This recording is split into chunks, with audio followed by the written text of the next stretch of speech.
नमस्कार बंधुओं, मैं आचार्य विनोद पांडे शाश्वत सनातन संस्कृत में आप सभी का बहुत बहुत स्वागत करता हूं और आपके सहयोग के लिए आप सभी का एक बार बहुत बहुत धन्यवाद करता हूं। तो आज क्या ग्रंथ है? शिव पुराण कथासार। ये पुस्तक बहुत ही अच्छी है। ये जो मूल शिव पुराण है उसी का एक संक्षिप्त सारांश रूप है।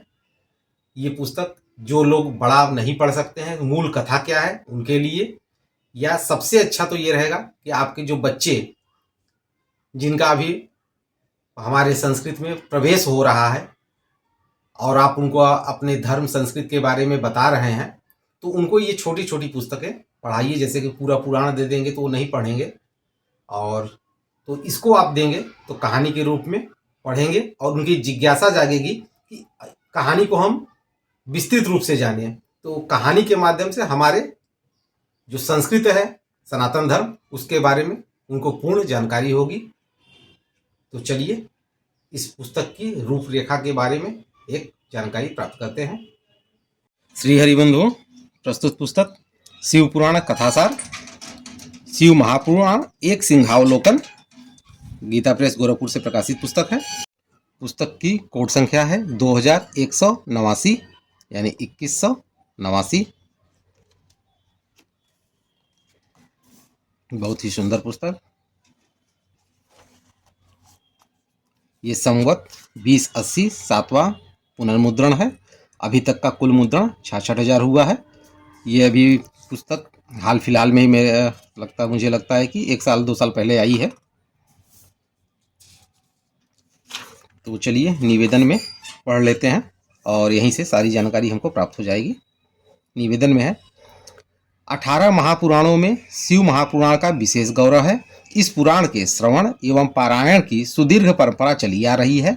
इसमें मुख्य रूप से भगवान सदाशिव एवं जगत जननी माता पार्वती की लीला कथाओं का विस्तार से प्रतिपादन हुआ है। भक्ति, ज्ञान, सदाचार, शौचाचार, उपासना एवं मानव जीवन के कल्याण की अनेक उपयोगी बातें इसमें निरूपित हैं। कथाओं का तो यह आकार ग्रंथ है। शिव ज्ञान, शैवी दीक्षा एवं शैवागम की अत्यंत प्रौढ़ सामग्री इसमें विद्यमान है। वर्तमान में उपलब्ध शिव महापुराण में 7 संहिताएं हैं। पहली संहिता का नाम विश्वेश्वर संहिता है।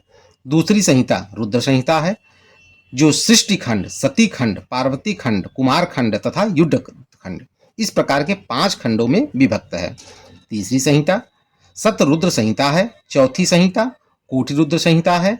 5वीं संहिता उमा संहिता है। छठी संहिता का नाम कैलाश संहिता है और 7वीं संहिता वायवी संहिता के नाम से कही गई है, जो 2 भागों में विभक्त है। इस प्रकार अत्यंत विस्तृत इस पुराण में लगभग 24,000 श्लोक हैं। भगवत कृपा से कुछ वर्षों पूर्ण कल्याण के विशेषांक के रूप में 2 वर्षों में क्रमशः शिव महापुराण का हिंदी भाषा अनुवाद श्लोकांक के साथ प्रकाशित हुआ है। उन दोनों अंकों के प्रारंभ में शिव महापुराण एक सिंहावलोकन शीर्षक से कल्याण की के यशस्वी संपादक श्री राधे श्याम खेमका जी का एक संपादकीय लेख प्रस्तुत हुआ था, जिसमें संपूर्ण शिव पुराण का कथासार तथा उस पुराण की विशेष विशेष बातों का सरल एवं रोचक शैली में निरूपण किया गया था। 2 वर्षों के उसी कथासार को एक पुस्तिका के रूप में अलग से प्रकाशित किया जा रहा है, ताकि जो पाठक महानुभाव समय आदि के अभाव से संपूर्ण शिव महापुराण न पढ़ सके, उन्हें भी इसके अध्ययन से शिव महापुराण की बातों का ज्ञान हो जाए। पुस्तक में यथासंभव स्थान स्थान पर कथा से संबद्ध रेखा चित्र भी दे दिए गए हैं। तो जैसा कि आप यहाँ पे निवेदन से समझ में आ गया कि ये संपूर्ण शिव महापुराण ही है, बस उसको संक्षिप्त रूप में कर दिया गया है कि मुख्य मुख्य कथा और मुख्य मुख्य बातें जान सके। चलिए यहाँ पे देख लेते हैं पुस्तक की प्रारूप क्या है। सबसे प्रथम तो ये विषय सूची दिया गया है, महात्म्य दिया गया है, फिर अलग अलग जो संहिता भी जैसे बना विश्वेश्वर संहिता, रुद्र संहिता, रुद्र संहिता में ये सती खंड, तो उसी तरह जैसे कि शिव महापुराण में दिया हुआ है विषय सूची लगभग उसी तरह हर संहिता को करके और फिर कथा दे दिया गया है। पुस्तक में पृष्ठों की बात नहीं हुई है, तो कुल 160 पृष्ठों की ये पुस्तक है। और पुस्तक में छपाई और कागज़ की बात न ही की जाए तो अच्छा है, क्योंकि गीता प्रेस गोरखपुर की छपाई और कागज़ की क्वालिटी बहुत ही अच्छी होती है। उसके बारे में बार बार बात करना अच्छा नहीं है। फिर यहाँ पे अक्षर भी काफ़ी अच्छे दिए गए हैं और बड़े दिए गए हैं, जिसे आराम से पढ़े जा सकते हैं। यहाँ पे शिव महापुराण कथासार यहाँ से शुरू हो जाता है। तो मैं कहूँगा कि बड़े लोगों को तो खैर पूरा शिव पुराण ही पढ़ना चाहिए, लेकिन इसका भी एक बार पाठ करना चाहिए। ये बच्चों को आप जरूर पढ़ाइए। विशेष रूप से मैं बच्चों के लिए कहूँगा कि उनकी रुचि जागेगी इसको पढ़ने के बाद, और वो फिर आपसे मांग करेंगे कि मुझे संपूर्ण शिव पुराण पढ़ना है। तो बहुत ही अच्छी पुस्तक है, क्योंकि इसी से हमारे सनातन धर्म को बल प्राप्त होगा और सनातन धर्म हमारा आगे बढ़ेगा इन ग्रंथों और पुस्तकों के माध्यम से।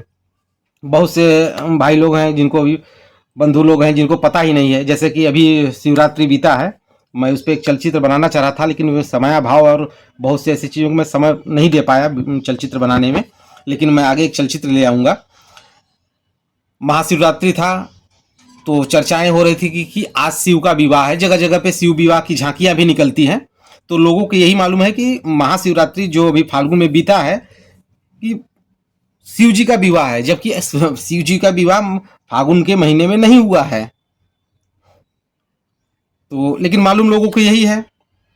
चलिए आगे इस पर मैं एक, अगर आप लोग को जानना है कि उस दिन क्या हुआ था तो कृपया कमेंट बॉक्स में बताएं। मैं उस पर एक चलचित्र लेके आऊँगा बहुत जल्दी ही। तो ऐसे मैं तो एक ये उदाहरण दे रहा हूँ। ऐसी बहुत सी बातें हैं कि जो जनमानस में भ्रम फैला है कि ये होता है ये होता है, तो हम अपने ग्रंथों को पढ़े रहेंगे तो हमें कोई भ्रमित नहीं कर सकता है। तो मैं चाहूँगा कि शुरुआत आप छोटे से करिए, फिर उसके बाद आप संपूर्ण अध्ययन करिए। इसी के साथ इस चलचित्र को विराम देते हैं। अगले चलचित्र में एक नए पुस्तक के साथ फिर प्रस्तुत होऊंगा। तब तक के लिए आप सभी का बहुत बहुत धन्यवाद।